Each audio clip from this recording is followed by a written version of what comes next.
미국 힐링 커뮤니티 교회에서 많은 사람에게 전달이 되어 큰 울림이 되고 많은 분들이 은혜를 받으시어 삶의 지혜를 얻고 새로운 삶을 살게 되었던 손동원 박사님의 바이블 메시지 내용입니다. 오늘은 극심한 고통 가운데서도 주님을 떠나지 못하고 주님을 향해 부르짖는 이유는 무엇인가? 라는 주제로 은혜를 나누고자 합니다.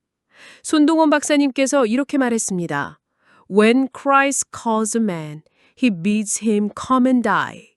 이 말은 우리가 고통 속에서도 주님을 따르는 길이 우리의 전 존재를 드리는 헌신임을 일깨웁니다. 이 말씀을 통해 오늘 주제를 깊이 생각해 보겠습니다. 네, 정말 깊은 말씀입니다. 선동원 박사님께서도 고통 속에서 주님을 부르짖는 신앙의 본질을 강조하셨죠. 시편 34장 18절에서 여호와는 마음이 상한 자에게 가까이 하시고 심령이 통회하는 자를 구원하신다라고 했습니다. 여기서 가까이 하시다는 히브리어 카라브로 하나님께서 우리의 고통 속에 함께 하신다는 뜻입니다. 왜 우리는 고통 속에서도 주님을 떠나지 못할까요? 손동원 박사님께서 말씀하셨듯이 첫째, 고통 속에서도 주님을 부르짖는 이유는 하나님의 사랑이 우리를 붙드시기 때문입니다. 로마서 8장 38절 39절에서 바울은 내가 확신하노니 사망이나 생명이나 천사들이나 권세자들이나 현재일이나 장래일이나 능력이나 높음이나 깊음이나 다른 아무 피조물이라도 우리를 우리 주 그리스도 안에 있는 하나님의 사랑에서 끊을 수 없으리라 라고 했습니다. 이 말씀은 어떤 고통도 하나님의 사랑에서 우리를 떼어낼 수 없음을 보여줍니다. 맞습니다. 이 말씀을 들으니 욥의 이야기가 떠오릅니다. 욥은 재산, 자녀, 건강을 모두 잃었지만 욥기 13장 15절에서 그가 나를 죽이실지라도 내가 그를 의지하리이다 라고 고백했죠.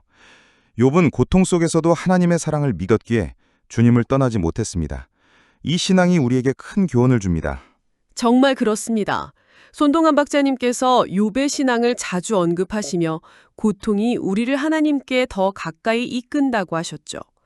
둘째, 주님을 부르짖는 이유는 고통이 우리를 정결하게 하여 하나님의 뜻을 깨닫게 하기 때문입니다.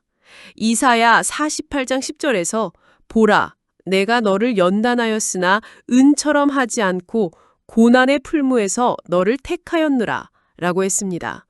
여기서 고난은 히브리어 오니로 연단의 화정을 뜻합니다. 네, 고난은 우리를 정결하게 하는 도구입니다. 베드로전서 1장 7절에서도 너희 믿음의 시련이 금보다 더 귀하다라고 했습니다. 여기서 시련은 헬라어 도키미온으로 믿음을 단련하여 더 강하게 만드는 과정을 의미하죠.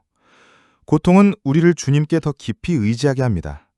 손동원 박사님께서도 이 점을 강조하시며 하박국의 이야기를 드셨습니다. 하박국 3장 17절 18절에서 하박국은 비록 무화과 나무가 무성하지 아니하며 포도나무에 열매가 없으며 감람나무에 소출이 없으며 밭에 먹을 것이 없으며 우리의 양이 없으며 외양간에 소가 없을지라도 나는 여호와로 말미암아 즐거워하며 나의 구원의 하나님으로 말미암아 기뻐하리로다 라고 고백했습니다. 그는 고통 속에서도 하나님을 찬양했습니다. 하박국의 신앙은 정말 놀랍습니다. 그는 고통이 하나님의 뜻을 깨닫게 하는 통로임을 알았죠. 손동원 박사님께서 말씀하신 것처럼 고통은 우리를 주님께 더 가까이 이끄는 다리입니다. 네, 그리고 셋째, 주님을 부르짖는 이유는 고통 속에서도 영원한 소망을 주시기 때문입니다. 요한계시록 21장 4절에서 하나님이 그들의 눈에서 모든 눈물을 닦아주시리니 다시 사망이 없고 애통하는 것이나 곡하는 것이나 아픈 것이 다시 있지 아니하리라 라고 했습니다. 이 말씀은 라틴어로 에트 데우스 옴니아 라크리마 에트 오쿨리스 에오름이라고 표현되며 하나님의 궁극적인 구원을 약속합니다. 맞습니다. 이 소망이 우리를 붙듭니다. 고린도 후서 4장 17절 18절에서 바울은 우리의 잠시 받는 환난에 경한 것이 지극히 크고 영원한 영광이 중한 것을 우리에게 이루게 하니 우리가 주목하는 것은 보이는 것이 아니요 보이지 않는 것이니 라고 했습니다. 이 영광은 헬라어 독사로 하나님의 영원한 나라를 의미하죠. 손동원 박사님께서도 이 말씀을 자주 인용하시며 고통 속에서도 소망을 잃지 말라고 하셨습니다.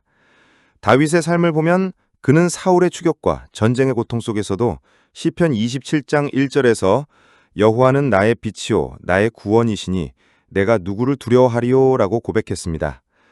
다윗은 고통 속에서 하나님의 구원을 소망하며 부르짖었습니다.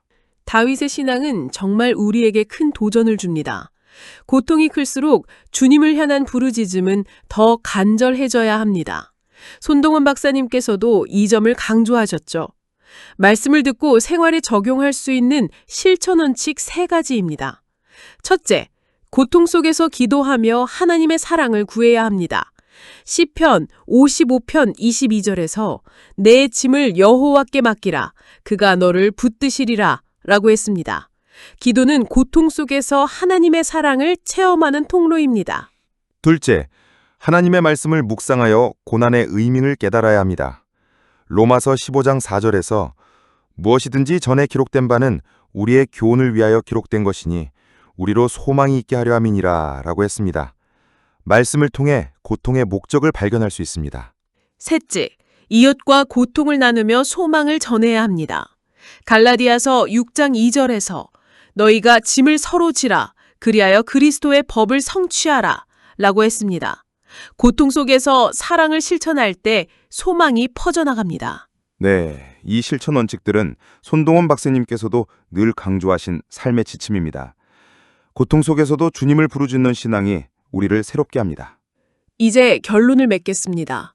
예수님께서 마태복음 28장 20절에서 내가 세상 끝까지 너희와 항상 함께 있으리라 라고 말씀하셨습니다. 이 약속은 고통 속에서도 주님께 부르짖는 이유가 되며 우리에게 영원한 동행을 확신하게 합니다. 오늘 손동원 박사님의 바이블 메시지 들으시는 여러분, 이 말씀을 마음에 새기고 주님을 향한 부르짖음을 멈추지 않으시기를 예수 그리스도의 이름으로 축복합니다. 자, 이제 기도드리겠습니다. 하나님, 고통 속에서도 주님을 부르짖는 믿음을 주시옵소서.